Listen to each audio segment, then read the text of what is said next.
నమస్కారం and welcome to Suman TV. ప్రతిష్టాత్మక నవకుండాత్మక శతచండీ సహిత రుద్రయాగం కోసం ఇక్కడ యాగశాలంతా సిద్ధమవుతోంది. భారతీయులు తెలుగువారు ముఖ్యంగా నడుం బిగించి మరి స్వామివారికి అమ్మవారికి సేవ చేసుకోవడానికి సిద్ధం అవుతారు. ఇంతకీ వెనక కనిపిస్తున్న ఈ సెయింట్ లూయిస్ టెంపుల్ ఎప్పుడు నిర్మించారు, ఎవరు నిర్మించారు అనే ప్రశ్నకి సమాధానం మనతోనే ఉన్నారు.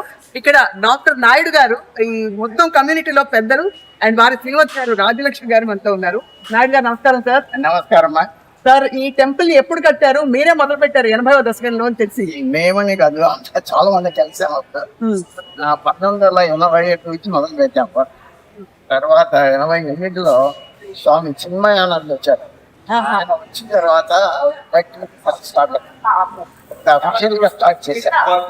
తర్వాత గణపతి సచ్చిదానంద స్వామి 1990లో అయిన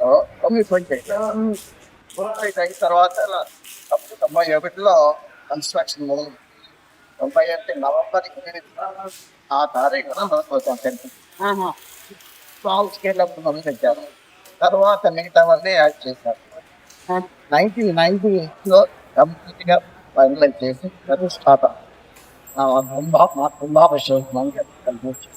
చాలా బాగుంది సార్. చాలా వైభవోపేతంగా సెయింట్ లూయిస్ హిందూ టెంపుల్ పేరుగాంచిన ఒక ఆలయంగా మొత్తం యావత్ అమెరికాలో ప్రపంచవ్యాప్తంగా సుప్రసిద్ధ క్షేత్రంగా అయిందమ్మా. డాక్టర్ రాజలక్ష్మి గారు, మీరు కూడా చెప్పండి, మీరు ఈ టెంపుల్ ఇంటింత బట్టుడింత ఇలా ఎదగడం చూసి మీకు ఏం చెప్పమంటారు? టెంపుల్ అసలు ఇనిషియేషన్కి కారణం సార్ ఆలోచన వచ్చింది. అందరూ పిల్లలు పెద్దవాళ్ళు అవుతున్నారు. అందరికీ ఏదో సండే అంటే చర్చికి పోతుంది. మన పిల్లలకి ఏమి లేదు, రాబోయే జనరేషన్కి ఏమి లేదు, ఏదో ఒకటి ఉండాలి అని చెప్పేసి అదే ఐడియాతో మొదలైంది. అందరూ మనుషులు కూడా కలిసారు. నాయుడు గారి టెంపర్మెంట్ కూడా వైట్గా ఉంటారు, అయ్యో ఆధ్యాత్మికత్వం అంటారే అట్లాంటి దాంతో చాలా మంది కూడా కలిసి వచ్చారు. మేము టెంపుల్ కన్స్ట్రక్షన్ అప్పుడు ఒక పైసా లోన్ లేదు, ఆ డొనేషన్లతోటే కట్టాం. అప్పుడు ఎంతలో కట్టారా పాప? అప్పుడు దగ్గర సుమారుగా మొత్తం ప్రాణ ప్రతిష్ట $3 మిలియన్. ఓహో, అంటే $3 మిలియన్ అంటే మామూలు విషయం కాదు. తర్వాత తరానికి ఇవ్వాలనే సత్సంకల్పంతో మీరు చేయడం. అప్పటి నుంచి ఎన్నో విజయవంతమైన కార్యక్రమాలు జరిగాయి. సో ఈసారి సత్యచండీ యాగం జరగడం అంటే అమెరికా జరుగులో కూడా మొదటిసారి ఏమనిపిస్తుంది? అది నాకైతే ధైర్యం చాలదు, కానీ రజనీకాంత్ లాంటోడు పొందుకున్నాడంటే ఏదో ఒకటి చేస్తాడు. అందుకని just left it right. Doctor Naidu గారు, మీరు గ్యాస్ట్రోఎంట్రాలజిస్ట్ గా ఇక్కడ సుప్రసిద్ధ వైద్యులుగా అందరికీ పెద్దలుగా తెలుసు. మీరు ఈ గుడి వాళ్ళు మాకు చూపించాలని మా చిన్న కోరిక. తప్పకుండా గ్యాస్ట్రోఎంట్రాలజిస్ట్ కానీ పెద్దవాణి గారు. ఎనీవే, టెంపుల్ రాజగోపాల్ తర్వాత రంగస్వామి ఇవన్నీ తర్వాత నాకు గణపతి ఆయన డ్రాయింగ్స్ ఇచ్చారు. ఆయన చెప్పినట్టు మేము చూసాం. ఆయన చాలా స్ట్రిక్ట్ గా ఉండేవాడు. మేమేమో government college architecture sculpture only college of in India. It was very famous. We built that 135th Telugu వాళ్ళు చేతుల్లో కూడా కట్టారు. ఆయన అథారిటీ తెలుగు ఆర్కిటెక్చర్లో ఆయన ద్వారా అన్ని చాలా బాగుంది సార్. చాలా ఇప్పుడు మనం చూస్తాం లోపల, అంటే ఎవరికి ఏ ఇష్ట దైవం ఉంటే భగవంతుని ఎన్ని రూపాల్లో ఏకం సత్ విప్రాభూతావతి వదంతి అంటుంటారు పెద్దలు. అలాగా ఎన్ని రూపాల్లో కొలుచుకోవచ్చు, అన్ని రూపాల్లో ఎంత మాత్రమున ఎవ్వరు కొలిచినా అంత మాత్రమే నీవు అన్నట్టు స్వామివారు, అయ్యవారు, అమ్మవారు, గణపతి స్వామి, అలాగే మనకి అయ్యప్ప స్వామి, షిరిడి బాబా అందరూ దర్శనం ఇవ్వబోతున్నారు. గుళ్ళోకి అడుగు పెట్టి చూద్దాం సార్. ఇప్పుడు ఇక్కడ అందరికి ఇష్టమైన దైవం పెట్టాలనుకున్నారు. సో ఎలా మొదలయ్యి ముందు ఏ విగ్రహ ప్రతిష్ఠ జరిగింది? గణపతి మాకు గణపతి స్థపతి ఆయన డ్రాయింగ్స్ ఇచ్చారు. ఆయన అడిగాం మెయిన్ విగ్రహం ఏది పెట్టాలని. ఆయన అన్నాడు వెంకటేశ్వర స్వామి విగ్రహం పెట్టాలి అని. ఎందుకంటే ఆయన స్వయంభూ నారాయణుడు, రామావతారం, కృష్ణావతారం అవన్నీ మానవ అవతారం. అందుకని స్వయంభూ వెంకటేశ్వరుడు కాబట్టి ఆయన విగ్రహం పెట్టాలి ముఖ్యంగా. అందువలన ఆయన మాకు క్వశ్చన్ లేకుండా అదే పెట్టేశారు. దాంతో మిగతా వాళ్ళు కూడా సాటిస్ఫై చేయాలి కదా అని చెప్పి మిగతా విగ్రహాలు కూడా చాలా పెట్టారు. చాలా బాగుందండి. అలాగే మనం అనుకుంటాం వెంకటాద్రి సంస్థానం బ్రహ్మాండే నాస్తికే వెంకటేశ నమోదేవో నా భూతో నా భవిష్యత్తు. అమ్మా మీరు చెప్పండి, ఇక్కడ అంటే ఇక్కడ అందరి దేవతల్ని ఇక్కడ ప్రతిష్ఠించడానికి ప్రధాన కారణం ఏంటి? ఇక్కడ జైన్ టెంపుల్ కూడా ఉంటుందని చూసాము, అయ్యప్ప స్వామి ఆలయం కూడా ఉంది. చాలా గ్రూప్స్ కి ఒక్కొక్కరికి ఒక్కొక్క ఇష్టదైవం ఉంటాయి. అందరినీ సాటిస్ఫై చేసేదానికి వి గాట్ ఇంటూ శివ. అటు పక్కన శివ ఉంటాడు, ఒక పక్క లక్ష్మికి వేరే ఉంది. ఆ తర్వాత అయ్యప్ప స్వామి లేట్గా వచ్చాడు. అయ్యప్ప స్వామి అవతల పక్కనే అవన్నీ ఎక్స్టెన్షన్స్. కొంచెం ఈ అయ్యప్ప భక్తులు ఎక్కువైపోయిన తర్వాత అవన్నీ ఎక్స్టెన్షన్స్. తర్వాత మురుగన్ కూడా ఉన్నారు కదా, సాయిబాబా, దత్తాత్రేయ, ఇంకా ఉత్సవ విగ్రహాలు అవన్నీ చాలా ఉన్నాయి. కానీ మెయిన్ డైటీస్. సో కీలకమైన టర్నింగ్ పాయింట్ ఈ ఆలయానికి, అంటే ఎక్కువ మంది రావడం. ఇప్పుడు ఎంతమంది వస్తూ ఉంటారు మామూలుగా? అది ఎప్పుడు జరిగింది? ఈ ఐటీ పాపులేషన్ ఎక్కువైన తర్వాత ఎక్కువైపోయి లాస్ట్ 2 years లో విపరీతంగా వస్తారు.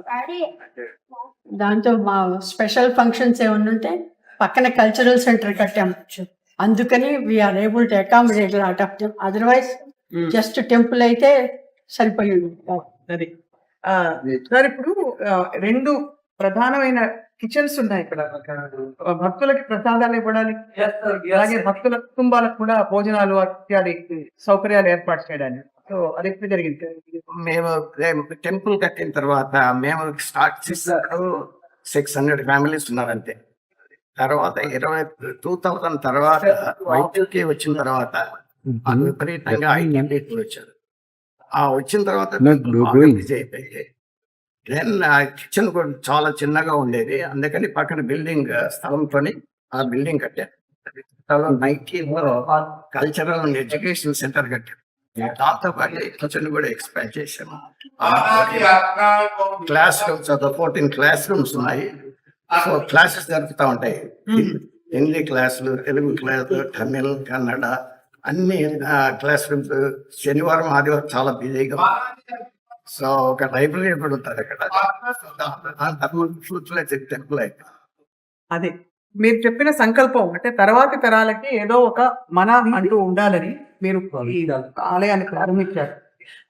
అప్పటి నుంచి అప్పుడు పుట్టిన పిల్లలు ఇప్పుడు పెద్దలయ్యారు, చదువులు పూర్తయి. సో ఆ సంకల్పం కొంతవరకు నెరవేరిందా అమ్మా? కొంతవరకు అంటే ఇక్కడ లాంగ్వేజ్ క్లాసెస్ ఇవన్నీ పెట్టడంతో చాలా మంది పిల్లలు పేరెంట్స్ వస్తూ ఉంటారు. లాస్ట్ సమ్మర్ నుంచి ఇక్కడ సమ్మర్ క్యాంప్స్ కూడా పెడతా ఉన్నారు. దాంతో లాట్ ఆఫ్ ఫ్యామిలీస్ వస్తూ ఉన్నారు. అది పిల్లలు వెదర్తే వీళ్ళందరికీ ఒక మెయిన్ డ్రాబ్యాక్ మనకి హిందూ కల్చర్లో ఇక్కడ టెంపుల్స్ లో ఉండేది అంటే ప్రీస్టులు they are not trained to teach the kids.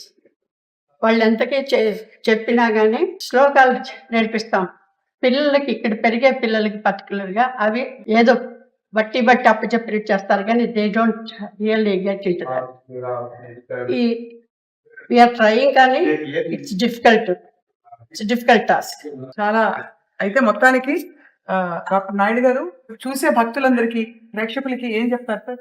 Hindu temple of Saint Louis మీ కళ్ళ ముందు ఎదిగి ఇలా ఒక పెద్ద ఆలయంగా, ప్రధాన ఆలయంగా మారింది. మన అదృష్టమై ఈ టెంపుల్ రావటము, దైవానుగ్రహము, స్వామీజీల అనుగ్రహము ఇవన్నీ కలిసి వచ్చాయి. అందుకని ఈ టెంపుల్ ఇట్లా తయారైపోయింది. లేకపోతే మేము ఇంత బిజీగా ఉంటుందని ఇప్పుడు ఎక్స్పెక్ట్ చేయలేదు. ఈ విగ్రహాలన్నీ, గ్రానైట్ విగ్రహాలన్నీ మహాభక్తులుగా తయారు చేశారు. పాలరాతి విగ్రహాలన్నీ ఆండే ముత్తిబండ జైపండ తయారు. ఉత్తర దక్షిణ భారత దేశాల సమ్మేళనం రెండు కలిసాయి. జైన్ సెంటర్ కూడా యాడ్ చేశారు. ఎందుకంటే ఇక్కడ ఓన్లీ 40 ఫ్యామిలీస్ ఉన్నారు జైన్ టెంపుల్. వాళ్ళకు సపరేట్ గా టెంపుల్ కట్టుకోవడానికి వాళ్ళకి అవకాశం లేదు. అందుకని వాళ్ళు అడిగితే వాళ్ళు కూడా స్పేస్ ఇచ్చి జైన్ టెంపుల్ ఇక్కడ యాడ్ చేశారు. చాలా మీకు రాజలక్ష్మి గారికి ఇద్దరికి వైద్యులుగా మీరు చాలా గొప్ప సేవ చేస్తూ ఇప్పుడు స్వామి సేవ, మానవ సేవ, మానవ సేవ రెండింటిలో నిమగ్నం ఉన్నాక ఈ ఆలయం తప్పకుండా రాబోయే తరాలకు ఒక పెద్ద వాళ్ళ సొంత ఇల్లులాగా మారుతుంది ఆశిస్తున్నాను. అంటే మనం చేసింది ఏం లేదు, స్వామిజీ చెప్తుంటారు. నాహర్త హరి మనం మానవ ప్రయత్నం కొద్దిగా చేస్తాం కానీ దైవానుగ్రహం లేదు, ఏం జరగదు. అంతా ఆయన అనుగ్రహం. చాలా బాగుంది సార్. డాక్టర్ నాయుడు గారు, డాక్టర్ రాజేశ్వరి గారు, మీ ఇద్దరికి ధన్యవాదాలు, నమస్కారాలు. సుమన్ టీవీ ప్రేక్షకులు కూడా చాలా హర్షించారు ఇవాళ. అంటే 7 సముద్రాలు దాటి అక్కడికి వెళ్ళినా కూడా మన సంస్కృతి, మన ధర్మం, మన సంప్రదాయాలు ఉన్నాయని చూసి చాలా మంది పులకించిపోతున్నారు. నిజంగా ఈ శతచండీ యాగం కూడా అంత అసలు ఈ మహత్ కార్యం కూడా ఘనంగా వైభవోపేతంగా జరుగుతుందని ఆశిస్తున్నాం. సుమన్ టీవీ ప్రేక్షకులకి ఎప్పటికప్పుడు యాగం తాలూకు లైవ్ అప్డేట్స్ ఇస్తాం. అలాగే ఇక్కడ నుంచి హైలైట్స్ కూడా మీకు ఎప్పటికప్పుడు అందిస్తుంటాం. స్టే